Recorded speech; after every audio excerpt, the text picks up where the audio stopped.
Method हम लोग use करते हैं। एक मैसरेशन मेथड, इस मैसरेशन मेथड्स के द्वारा इसे हम ऑक्सीडेशन मेथड भी कहते हैं।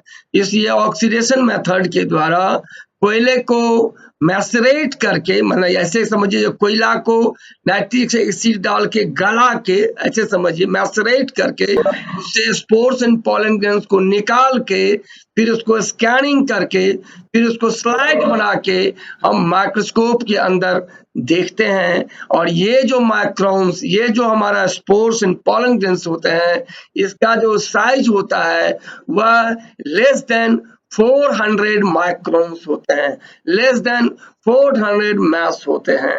और इसको हम माइक्रोस्कोप में देखते हैं किस तरह के स्पोर्स एंड पॉलन ग्रेन्स था, मतलब किस तरह का प्लांट था और प्लांट के किस तरह के प्लांट बना, वह क्या इन्वायरमेंट में था, उससे पर्टिकुलर डेटिंग कर लेते हैं सेडिमेंट्स कोयला के सीम का, और कोयले के सीम का वो क्रोनोलॉजिकल ऑर्डर में सजाने के लिए या कोरिलेशन के लिए बहुत काम आता है। दूसरा है कोल का पैलेट्स बनाना, कोयले का एक गुटका बनाना। गुटका आप लोग जानते हैं ना, इतना बड़ा गुटका होता है, लंबाई चौड़ाई बराबर होता है, तो वो समझिए निकालो इसको पैलेट्स बनाना। तो कोयले का गुटका बनाना, ये गुटका बनता कैसे है कोयले का, ये कोयले का गुटका जो बनता है उसको हम अंग्रेजी में कोल पैलेट्स कहते हैं।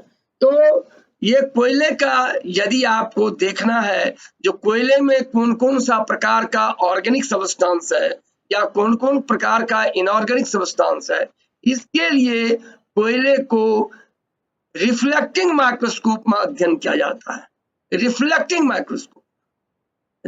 माइक्रोस्कोप हम लोग जो देखते हैं अभी तक, जो आपने जो भी माइक्रोस्कोप देखा है पोलराइजिंग माइक्रोस्कोप है। वो माइक्रोस्कोप क्या है, वो स्लाइड्स के से पास करता है, ऑर्डिनरी एक्स्ट्राऑर्डिनरी में टूटता है, दो लाइट टूटता है, फिर एक लाइट पेरिफेरी में रहता है, एक सीधा पास करता है, ये पोलराइज्ड करता है। लेकिन कोयले के पेट्रोग्राफिक स्टडी के लिए, कोयला का पेट्रोग्राफिक स्टडी मतलब कोयले को माइक्रोस्कोप में स्टडी करने के लिए और कोयले का कितने प्रकार के ऑर्गेनिक और इनऑर्गेनिक सब्सटेंस उसको स्टडी करने के लिए कोल का पैलेट्स बनाया जाता है। ये कोल पैलेट्स बनाने के लिए क्या होता है, जब हम लोग चाहे कोर लेते हैं, कोयले का कोर कटिंग लेते हैं, या कोयले जाते हैं फील्ड में, तो फील्ड से कोर सैंपल लाते हैं, फील्ड से कोयले का सैंपल लाते हैं। उस सैंपल को हम लोग क्या करते हैं, उस सैंपल को हम छोटे छोटे टुकड़े में बांट लेते हैं, छोटे छोटे टुकड़े में कर लेते हैं, लगभग 2 to 3 मिलीमीटर साइज में कर लेते हैं। और उसके बाद करने के बाद उसे क्या करते हैं, तो मिला देते हैं बढ़िया से। उस मेथड को बोलते हैं कोनिंग, इसमें नहीं दिया हुआ है, Koenig and quartering method. Koenig and quartering method क्या क्या माने, सैंपल जो फील्ड से लाया, फील्ड के सैंपल को हम क्रश करते हैं, क्रश करने के बाद उस सैंपल को बढ़िया से मिलाते हैं।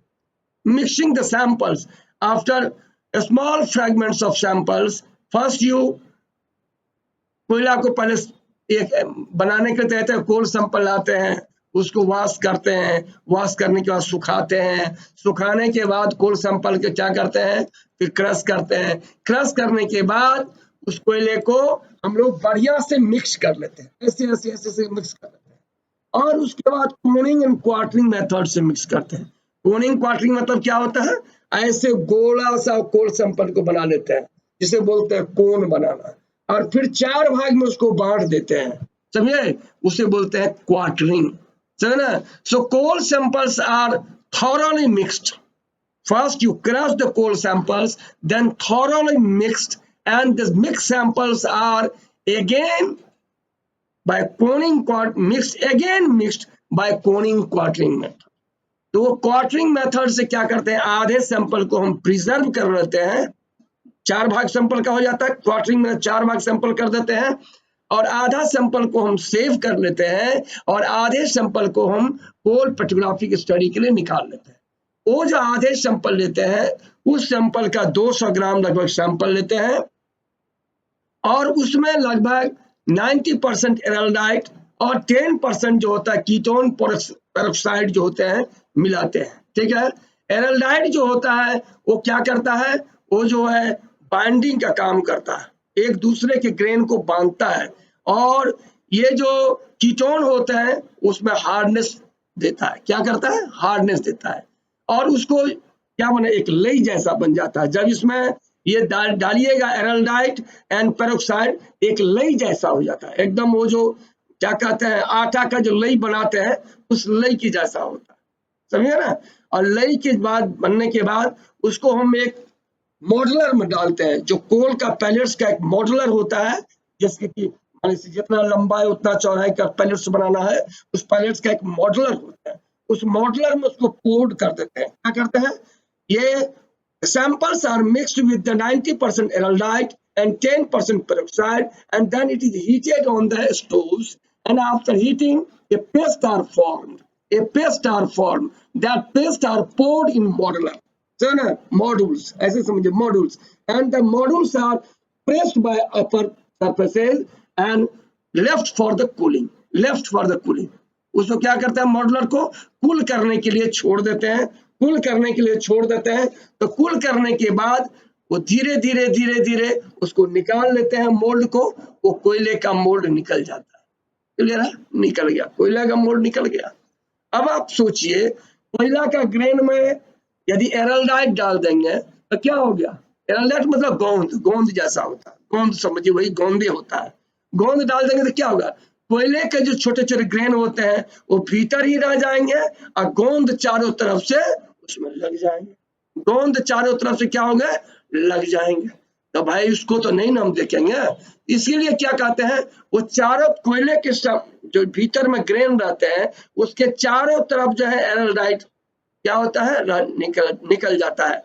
तो उस एरल्डाइट को खत्म करने के लिए, एरल्डाइट को हटाने के लिए उसको ग्राइंडिंग की जाती है। उस ग्राइंडिंग के लिए एक ग्लास का प्लेट लिया जाता है, उस पर वेलवेट क्लॉथ, उस ग्लास के प्लेट पर वेलवेट क्लॉथ को बिछाया जाता है, और वेलवेट क्लॉथ के बाद कार्बोरंडम पाउडर पहले 300 ml, मानो सबसे कोर्स कौन क्या होगा 300 ml, और सबसे फाइन क्या होगा 1000 ml। तो कार्बोरंडम ग्लास के प्लेट पर वेलवेट क्लॉथ देते हैं, और उस क्लॉथ के ऊपर में जो है 300 ml का कार्बोरंडम पाउडर डालते हैं। पहले उस पर ऐसे सैंपल को रगड़ते हैं, रगड़ने से क्या होता है, वो एरल्डाइट जो होता है वो कट करके निकलता है, एरल्डाइट जो होता है वो क्या होता है, कट करके धीरे धीरे कटिंग हो जाती है उसकी। फिर उससे कोर्स हम फाइनर में जाते हैं, फिर 400 ml का कार्बोरंडम पाउडर डालते हैं, उससे ऐसे रगड़ के कटिंग करते हैं। फिर 600 सैंपल डालते हैं मैथ्स का सैंपल, फिर उससे ऐसे कटिंग करते हैं। फिर 1000 मैथ्स का सैंपल डालते हैं, फिर उससे कटिंग कर देते हैं। तो देखेंगे धीरे धीरे जब वो एरल्डाइट कटिंग करके बाहर निकलता है, भीतर से कोयले के छोटे छोटे कण जो है वो चमकने जैसे दिखाई देगा, भीतर से वो कोयले के कण जो है तो बाहर एकदम क्लियर कट दिखाई देगा, एकदम चमकता हुआ दिखाई देगा, ठीक है। अब वो कोयले के कट दिखा देंगे, अब उससे हम क्या करेंगे, अब उसको ग्राइंडिंग के बाद कहते हैं पॉलिशिंग करने के लिए फिर एक ग्लास का प्लेट लेंगे, उस ग्लास के प्लेट पर हम एक जो ब्लेजर जो है, ब्लेजर जैसा एक कपड़ा होता है, ब्लेजर क्लॉथ बोलते हैं, वो डाल देंगे। और डालने के बाद मैग्नीशियम कार्बोनेट या एल्युमिनियम कार्बोनेट होते हैं, एल्यूमिना पाउडर होता है, एक एल्यूमिना पाउडर होता है, जोड़ लीजिए इसमें नहीं है एल्यूमिना, ऊपर कीजिए। उसके बाद जो है एल्यूमिना पाउडर उस पर डालते हैं, समझे ना, गामा एल्यूमिना पाउडर होता है, पहले ग्रेड 1 डालते हैं, फिर ग्रेड 2 डालते हैं, फिर ग्रेड 3 डालते हैं, और उस वेलवेट क्लॉथ पर या मतलब ब्लेजर क्लॉथ पर थोड़ा सा पहले ग्रेड 1 एल्यूमिना पाउडर डालेंगे, फिर पानी डालेंगे, और फिर ऐसे पैलेट्स को रगड़ेंगे, तो देखिएगा चमकने लगता है, क्योंकि एल्यूमिना क्या है, उजला पाउडर होता है, और उजला पाउडर से जो उसको ऐसे रगड़ते हैं तो उसकी सतह जो है चमकने लगता है। और अंत में देखिएगा उस सतह को फिर पानी से धोते हैं, पैलेट्स को फिर पानी से धोते हैं, फिर पैलेट की सतह को फिर रगड़ते हैं, फिर पानी से धोते हैं, फिर रगड़ते हैं, फिर पानी से धोते हैं, और धीरे धीरे फिर देखते हैं जो पूरा का पूरा वो जो पैलेट्स का सतह है वो चमकने लगेगा एकदम, और कोयला का जो भीतर से ग्रेन्स है वो बाहर आ जाएगा। कहिएगा ऐसा क्यों किए सर, ऐसा क्यों किए? तो भाई कोयला को पैलेट्स के डायरेक्ट माइक्रोस्कोप में देखेंगे तो केवल एराल्डाइड दिखेगा। कोयला का ग्रेन जो होता है वो भारी होता है, एराल्डाइड क्या होता है, गोंद होता है, हल्का होता है, चारों तरफ हल्का मिला रहता है पैलेट्स में। तो उसको तो पहले कटिंग करके कोल के ग्रेन निकालना, वो तो ग्राइंडिंग से, वो तो कर लिया ग्राइंडिंग से। और पॉलिशिंग से क्या है, उस सतह को पूरा चमकाया जाता है। उस चमकने से क्या होता है, जो लाइट उस पर जो इंसिडेंट करता है, तो ना, अब हमको देखना है रिफ्लेक्टिंग माइक्रोस्कोप में। रिफ्लेक्टिंग माइक्रोस्कोप में देखेंगे तो जितना लाइट उस पर कोल के पैलेट्स पर इंसिडेंट करेगा उतना ही क्या करेगा, तो रिफ्लेक्ट करेगा। यदि वह सतह, तुम भी सुनते हो, उस सतह काफी चमकीला होगा तो क्या हो गया, 100% इंसिडेंट लाइट क्या होगा, रिफ्लेक्ट करेगा, रिफ्लेक्ट करेगा। तो मान लीजिए माइक्रोस्कोप है, ये माइक्रोस्कोप में हम देख रहे हैं इंसिडेंट लाइट किए और इंसिडेंट लाइट कोल के ग्रेन पर पड़ेगा और रिफ्लेक्ट करेगा। तो मान लीजिए पूरा यदि रिफ्लेक्ट करेगा तो क्या होगा, उसका कलर जो होगा बहुत ही विजिबल होगा। और मान लीजिए बढ़िया से पॉलिश नहीं रहेगा तो क्या होगा, हेपेजार्ड दिखेगा, बढ़िया से लाइट नहीं दिखेगा, डल लाइट दिखेगा, एजी लाइट दिखेगा। तो क्या होगा, वो चमक नहीं आ पाएगा, वो दिखाई नहीं पड़ेगा। तो कोयले के जो ऑर्गेनिक सब्सटेंस है और इनऑर्गेनिक सब्सटेंस है वो माइक्रोस्कोप में क्लियरली दिखेगा ही नहीं। इसीलिए कोल के पैलेट्स को बढ़िया से ग्राइंडिंग करके बढ़िया से पॉलिशिंग किया जाता है ताकि रिफ्लेक्टिंग माइक्रोस्कोप में 100% लाइट कोयले के पैलेट्स की सतह से चमक के रिफ्लेक्ट करके दिखाई दे मेरे आंख को, जिससे कि हम उसमें कोयले में कौन कौन सा मिलने वाले ऑर्गेनिक सब्सटेंस और इनऑर्गेनिक सब्सटेंस हम क्लियरली विजिबल हो सके और हम क्लियरली आइडेंटिफाई कर सके।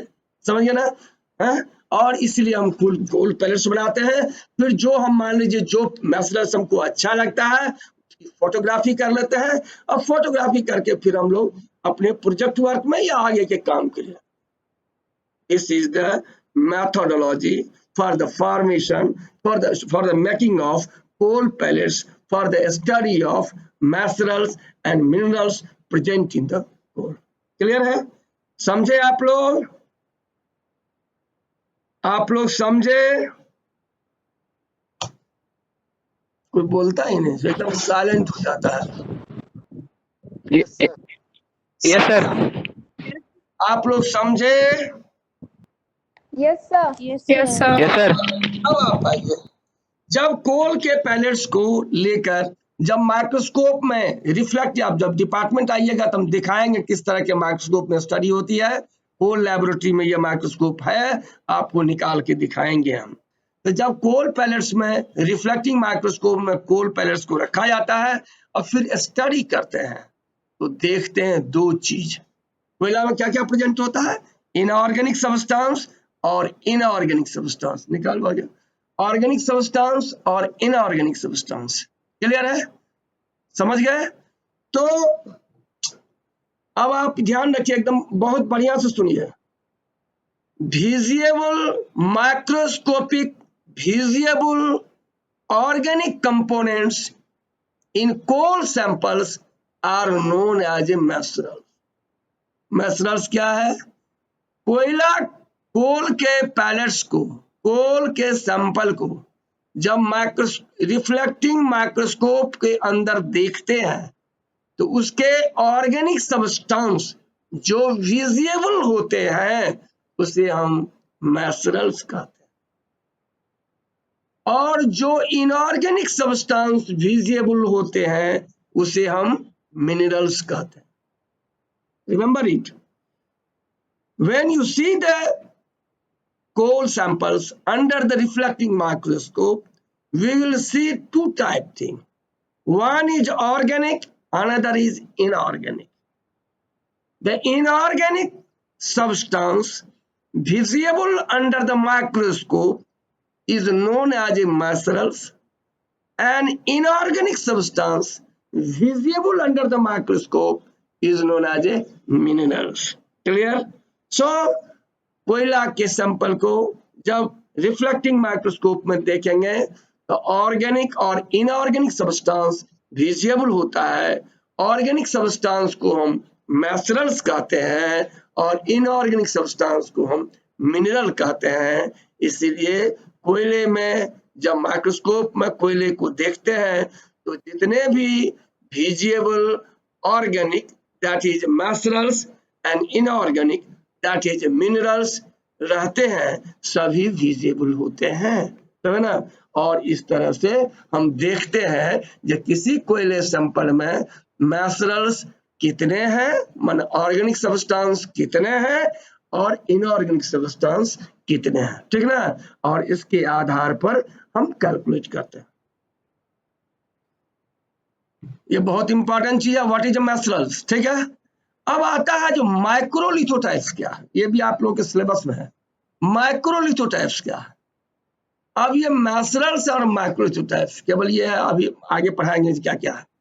ये माइक्रोलिथोटाइप जो है ये कुछ नहीं है, ये association of minerals, association of minerals are known as a microlithotype. ये एसोसिएशन क्या हुआ भाई, नहीं समझे, समझिए।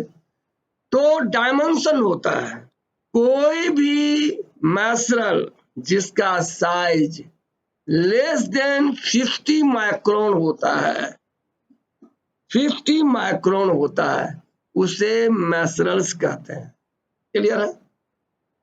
और कोई भी मिनरल्स जिसका साइज डायमेंशन 50 माइक्रोन से अबव होता है, उसे माइक्रोलिथोटाइप्स कहते हैं, क्लियर है। मतलब ये हुआ कि किसी भी मिनरल का मैक्सिमम डायमेंशन जो होता है वो 50 मिनरल्स होता है, और 50 मिनरल से जब आगे बढ़ेंगे तो उसे माइक्रोलिथोटाइप्स कहते हैं, ठीक है। और ये एसोसिएशन ऑफ मिनरल जो होता है, मतलब जैसे ग्रेनाइट रॉक में क्वार्ट्ज, फेल्डस्पार एक एसोसिएशन एक लाइन में रहता है तो मिनरल कहते हैं। उसी तरह से माइक्रोस्कोप में जब मिनरल को देखेंगे तो देखेंगे छोटे छोटे छोटे छोटे छोटे मिनरल्स है, ठीक है, जिसका साइज 50 माइक्रोन से कम है उसे तो मिनरल कहते हैं। लेकिन देखेंगे एक पट्टी के जैसा, एक बैंड के जैसा भी मिनरल्स है जिसका साइज 50 माइक्रोन से ज्यादा है, उसे हम माइक्रोलिथोटाइप्स कहते हैं। Means minerals and microlithotype both are the visible organic substance present in the coal। Mineral या माइक्रोलिथोटाइप दोनों ही ऑर्गेनिक सब्सटेंस है जो कोयला में दिखाई देता है। केवल डायमेंशन के आधार पर ऑर्गेनिक सब्सटेंस को जो 50 माइक्रोन से कम है ऑर्गेनिक सब्सटेंस उसे मिनरल कहते हैं, और जो 50 माइक्रोन से ज्यादा है उसे माइक्रोलिथोटाइप्स कहते हैं। This is the difference, this is different. अब ऐसे समझ लिए, छोटे छोटे छोटे छोटे टुकड़ा जो माइक्रोस्कोप में दिखा दे वो मिनरल है, अब बड़का बड़का बैंड और बड़का बड़का बैंडिंग दिखा दे तो ना तो माइक्रोलिथोटाइप्स है, क्लियर है। अब मिनरल पर आ जाइए, पहले माइक्रोस्कोप आगे पढ़ाएंगे आप, ठीक है। मिनरल्स भी दो तरह के होते हैं, मिनरल्स भी दो तरह के। एक मिनरल्स ऐसा होता है, एक मिनरल्स ऐसा होता है जो कि केवल मिनरल्स होता है, और उसी मिनरल का जो छोटे छोटे टुकड़ा होता है उसे फ्रैगमेंट्स ऑफ मिनरल्स कहते हैं। तो भाई मिनरल्स का फ्रैगमेंट किसे कहेंगे?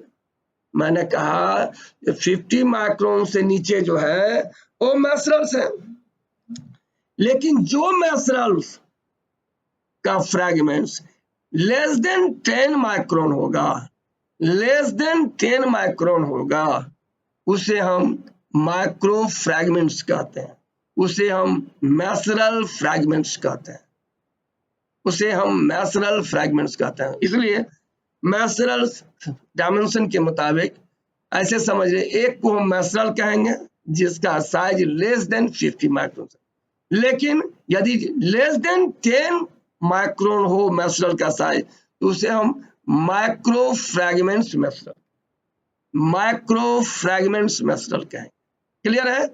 क्लियर है? अब ये मैसरल जो है, ये मैसरल को भाई पहले कौन दिया?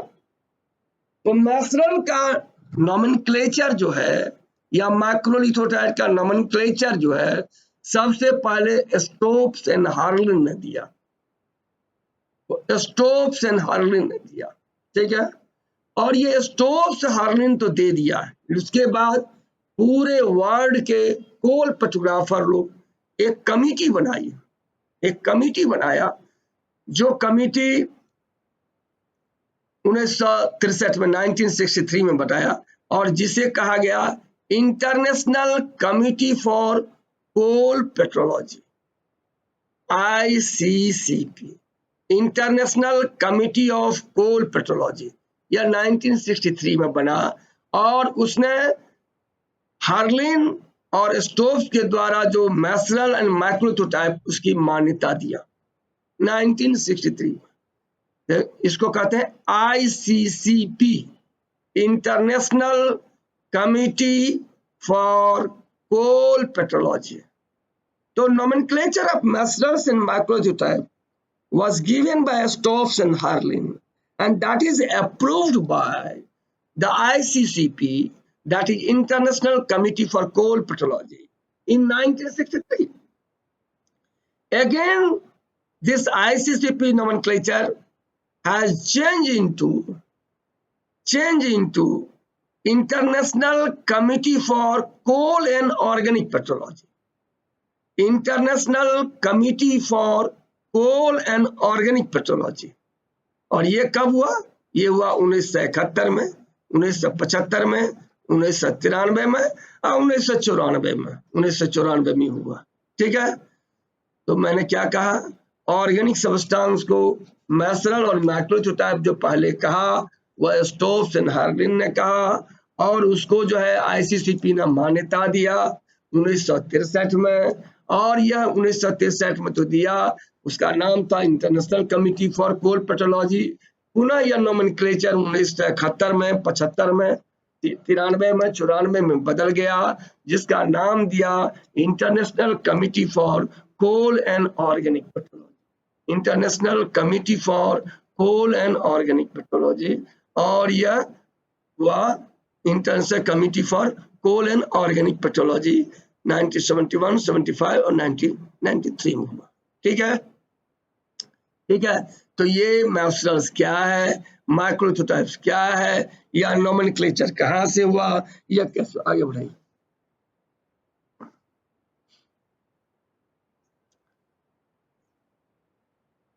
अब देखिए, अब किसी भी रॉक को जब हम माइक्रोस्कोप में देखते हैं तो अनेक प्रकार के मैसरल्स मिलता है, अनेक प्रकार के मिनरल्स मिलता है। जैसे ग्रेनाइट को ही देखते हैं तो क्वार्ज मिलता है, फेल्सपार मिलता है, बायोटाइट मिलता है, बेरिल मिलता है, अन्य प्रकार के मिलते हैं, ठीक है।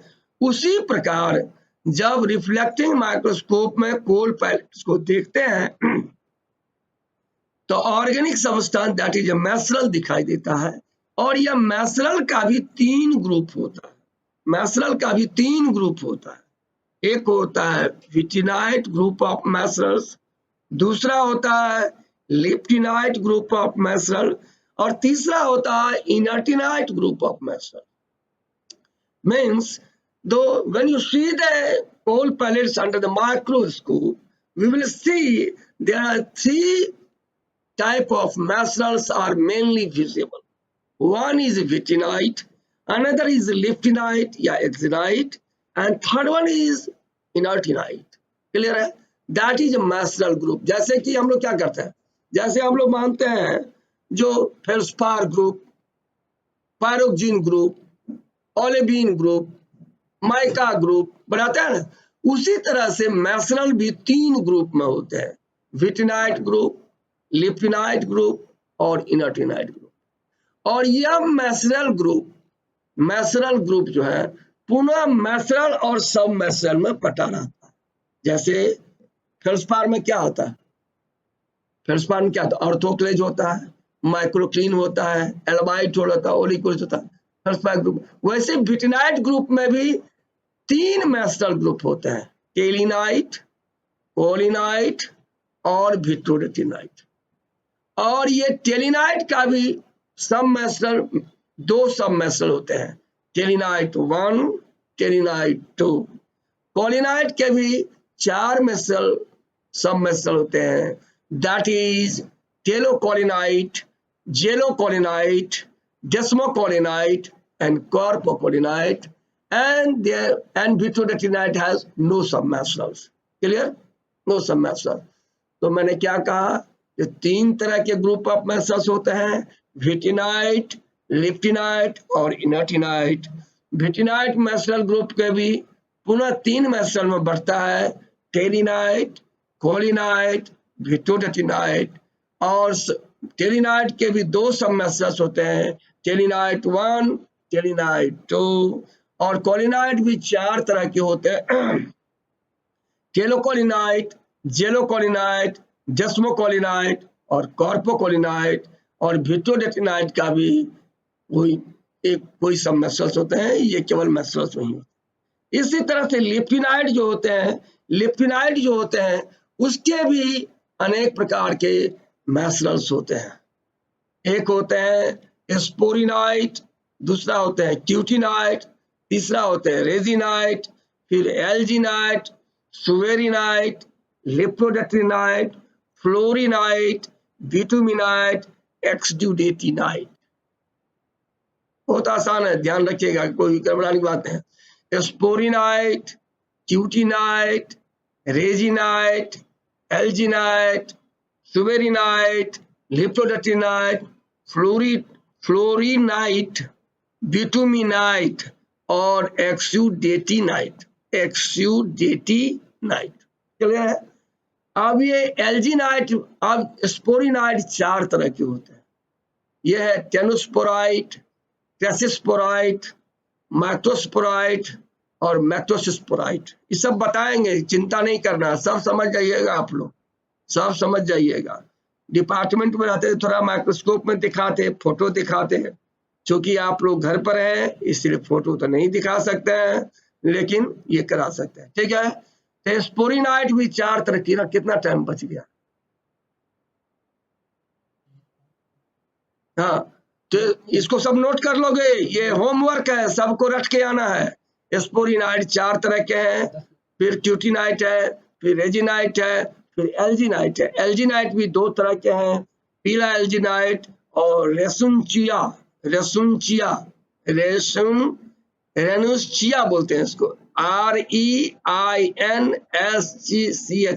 रेंसिया एल्जिनाइट। क्लियर है? और सुवेरिनाइट, लिप्टोनाइट, फ्लोरिनाइट, बिटुमिनाइट और एक्सुडेटिनाइट। क्लियर है?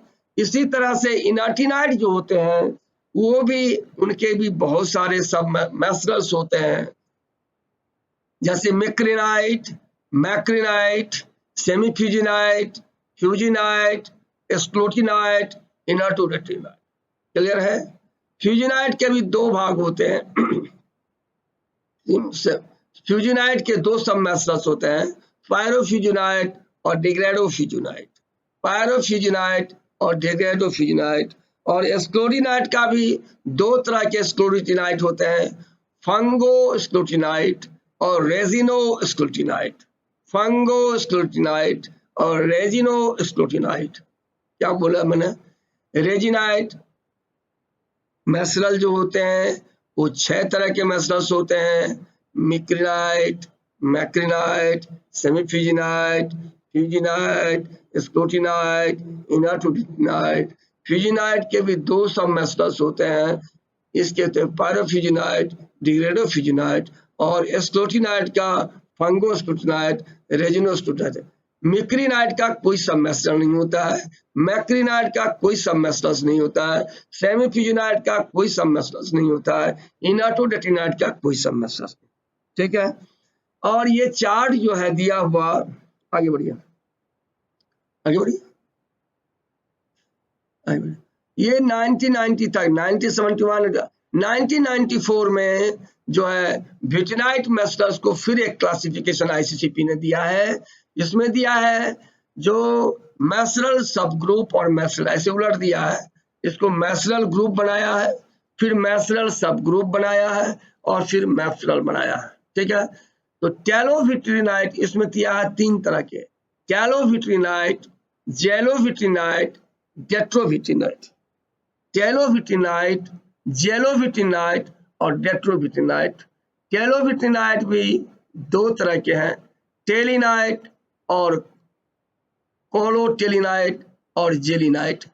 जेलोविट्रिनाइट का भी 2 तरह के बताते हैं, कॉर्पोजेलिनाइट, विट्रोडेट्रिनाइट। एंड डेट्रोविट्रिनाइट का भी 1 तरह के बताते हैं, कोलोडेट्रिनाइट, कोलोडेट्रिनाइट। क्लियर? तो this is the classification of the macerals. मैं बताऊंगा सब तो डिटेल में, समझ ना, यह कहाँ से बनता है, कैसा फिजिकल इसका ऑप्टिकल कैरेक्टर होता है, इसका क्या यूटिलिटी है एमएससी के लिए या जनरल लाइफ के लिए। आजकल कोयले में जो लेटेस्ट साइंस है वो पोल पिटोग्राफी स्टडी है, that is a study of macerals and microscope. This is the latest science study in the coal branch. तो ना, ये जितने भी आपको क्लासिफिकेशन बताए हैं इसको आप पढ़ लीजिएगा।